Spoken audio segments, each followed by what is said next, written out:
Welcome to Shelby Stitcher. This is Joan Parker.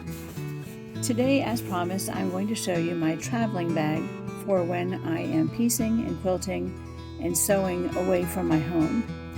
Years ago, I decided to get this bag so that I could always have everything ready for a trip, and it's been so handy to take my sewing machine and everything I need. In the front of this bag, there are two legs that keep it stable and sturdy when it's sitting on a table. In the back are two wheels. I got this bag at Hobby Lobby, and it was in the scrapbooking department. It has an extendable handle on the back, which is really nice for whenever I take my bag in the car. I usually put it in the back seat and put a seatbelt on it, and that makes some of my friends chuckle, but you gotta take care of your babies, you know? In this front pocket, I keep my cones of thread. I really only piece with white, black, and Mother Goose, and here comes Mother Goose. That's the color I use. It's like a dark tan, but it blends well with just about everything. The only time I use a colored thread is when I'm doing top stitching or when something's going to be noticeable. In this pocket, I keep several items, one of which is this white hard plastic thing I'm going to show you.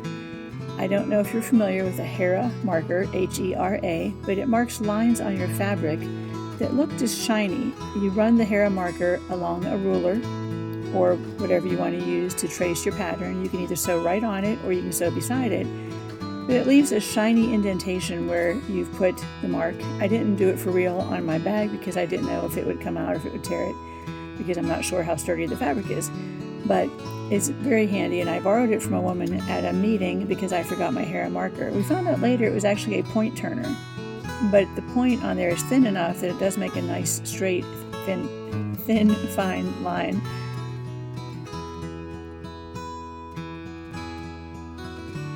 The other thing that I keep in here is my little portable sewing repair kit. It has a set of an assortment of hand sewing needles, different thicknesses and lengths, as well as a small box full of safety pins. Safety pins are the one thing I never think to include when I go out to sew, and invariably I will need one for something, whether it's pinning a note to a block or pulling through an elastic. This is a small box I had in my sewing room for years before I even had a featherweight, and in here I keep some extra packs of sewing machine needles. I keep a lot of bobbins, and I have an extra bobbin case for my featherweight. You can see it there. I'm about to pick it up. I have a friend who was going to throw away an ancient featherweight that had been stored in a very damp location that was all rusty and frozen and irreparable. And she said I could have that extra bobbin case.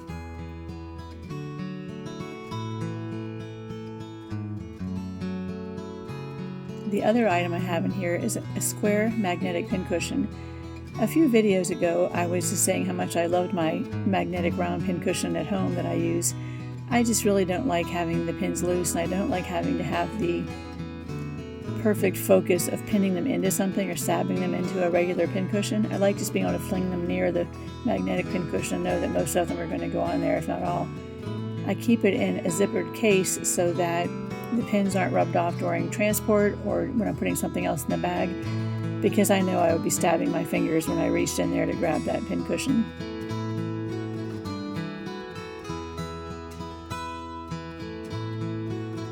I'm just zipping and closing everything up as I go so I keep it back in its original shape.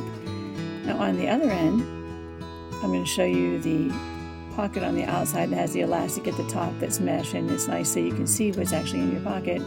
That's that pocket on the outside. It's a twin to the one on the other side. And over here I have two more zipper pouches. And what's nice about setting up your own kit or your own travel bag is you will know what's in your bags because you put them in there, and you don't have to be rooting around through your bag and looking for things. In this one, I have the most basic essentials to piecing and sewing. The first one is a rotary cutter. Now with this rotary cutter, this has the straight handle, and you use your thumb to pull the blade cover back. I'm showing that I usually use one that you hold like a gas pump, and when you pull the handle up, it exposes the blade, and when you release it, it covers the blade again. I also have the very, very essential seam ripper and a small pair of scissors. I don't use these at home because I want to make sure that I have one in my bag when I travel. And in this bag, which my grandchildren would call the Puffy Love Heart bag because of all the big round fat hearts on the outside, I keep extra feet and accessories for my Singer Featherweight that's inside my bag. This is a vintage or antique sewing machine needle threader for your sewing machine needle, not for a hand needle.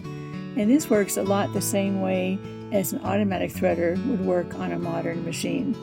You just slip that little white thing along the edge of your needle and it pops through the hole, a tiny hook, and you just wrap your thread over that and then pull it through. This is my walking foot that I got from the Featherweight shop online. And then I have two of the next items, so I'm going to set one aside that's still in the plastic bag because somebody gave me the exact same model. This is something you slip in the back of your walking foot, and it allows you to make lines that are evenly spaced apart as you're quilting or sewing. I'm thinking of like a cross-hatching situation where whether you're doing it diagonally or on the straight of grain of your fabric, you can easily use your walking foot and quilt lines without marking them. And that's an extra basic sewing machine foot that came from that same machine that I got the bobbin case from.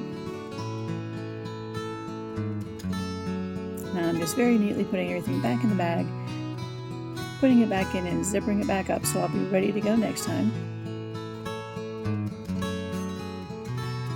When I was cleaning up my sewing room a couple weeks ago, I found this bright blue luggage tag that I decided to put on my Featherweight bag because it hasn't happened before, but heaven forbid I ever leave my sewing machine somewhere, my whole bag out in public or out in the wild, because I just need to take care of it. All I have on there is my name and phone number, but that way everybody will know that this is mine. And now I'm about to show you my machine and everything in my bag. First I need to hunt around for the edge of the zipper. Oh, got him.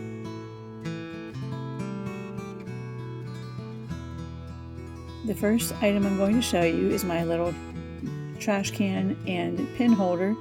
Again, I don't use the pin holder to hold pins, but I did put some non-slip shelf liner on the bottom so the weight of the bag doesn't pull it off. And I just throw my little thread ends and any little snips of fabric that I end up taking off, I just throw them in there right away. I do like to keep my area neat. I'm not a fanatic, but I'm really close. Anyway, the second item is a indoor household extension cord. I don't think I've ever been out sewing in public where I was close enough for my cord to reach the outlet. The next item I have is my sewing machine foot. This is the only thing I didn't like about the Featherweight when I first got it, is it has a very small foot, and your whole foot is actually supposed to be on the top of this. I wear a size 10 shoe and that wasn't happening. And then that big button in the top that I'm showing right now is what you would depress with your big toe to engage the motor for the sewing machine. I can only sew for short periods at a time because it hurt my foot so much to be balancing up there and then using my big toe to press it down. I saw one of these wooden contraptions and I knew immediately I would buy one no matter how much it cost. It wasn't really very expensive, but I hate to spend money. So this has countersunk holes drilled into it to match up with the feet on the presser foot. And instead of putting your foot on this end and pressing that button with your big toe, you turn the whole thing around, push down that wood, and then use it like you would a regular presser foot. You just put your foot right there, the ball of your foot, and press the whole thing down, and it depresses that button perfectly. And now, are you ready for this? After I show you one more item, you're about to see my Featherweight, and it's so exciting. This is a container of sewing machine oil. And I'm very careful to oil all the major points that are shown in the handbook for the Featherweight every time I use it. I haven't used it now for several months, so I'll probably need to do that 2 days in a row before I take it somewhere, just so it can make sure it's lubricated completely. The Featherweight looks like a toy in this picture in the video. It just looks so tiny. It actually weighs 11 pounds, and they come in a black little suitcase, which is really cute. They usually smell horrible, and I love having the scrapbook case to roll around and carry things in easily. I have a 6 by 12 inch ruler that I keep in my bag at all times, along with the 12-inch wool pressing mat, so I can just set up a little ironing station right beside my Featherweight. And then I have a 13-inch rotating cutting mat. I got these when they were on a super duper sale. I think I only paid 20% of the retail price, and I thought I would use it for the rotating factor, but I really don't use it for that very much, because as I've shown in other videos when I've talked about piecing, I usually just save a big section of an old mat when I get a new mat to extend the life of my big mat that's on the table at the time. If you keep cutting in the same place, you'll wear some divots in there. So I just use a smaller piece of an old mat that I'm throwing away. I usually also have a traveling size iron in my bag. That little red felt circle is to prevent your spool from making any scratches on the spool pin, around the spool pin on the top of your machine. Now whenever I'm using my machine, this little table folds down. When it's folded up, that's when it's in the suitcase or in my travel case. So I put the towel in there to prevent the screw that's holding that faceplate on the end from scratching my base plate. You see that screw on the left near the bottom? This is a beautiful engraved, stamped metal piece, and I do not want to take any risk to have that base plate scratched. So when I'm folding it up to put in my suitcase or wherever, I just put that towel in there. And the side benefit is that towel picks up every fuzzy and dust bunny and thread that's in my case. Now here's my cone of thread. The problem with using a cone is that cones are meant to be fed from pulling up on the thread, unlike a spool, which is pulled from the side. So this little piece of metal just fits on that spool pin. I can put my cone on there and feed the thread up over that little eye. It's hard to see because my shirt's so busy, but then it just follows the normal thread path down through the machine and through the needle. And you can see that this feeds off the top of the cone and doesn't put any pressure on pulling it over. I used to put it behind my machine, but it always got stuck in the belt of the sewing machine. It would wrap around many times before I could even see that it had happened. And it was always such a pain to get it unstuck and took up so much time. So I hope this gives you some ideas about what to put in your travel bag.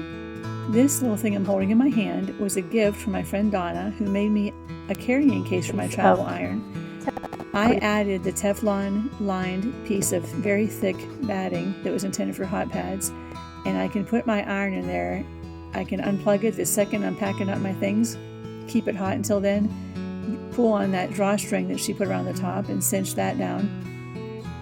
And then I wrap up my cord and wrap it round and round and put that cord holder around it, and it will hold the cord in place, and I can put that extremely hot iron right into my travel bag without any fears of it even warming up the surrounding area. I've test driven it a couple times, and I'm glad to report that it doesn't affect the inside of my bag at all. If you learned some things from this video and enjoyed it, I hope you take a second or two to like and subscribe, and thank you so much for watching this today.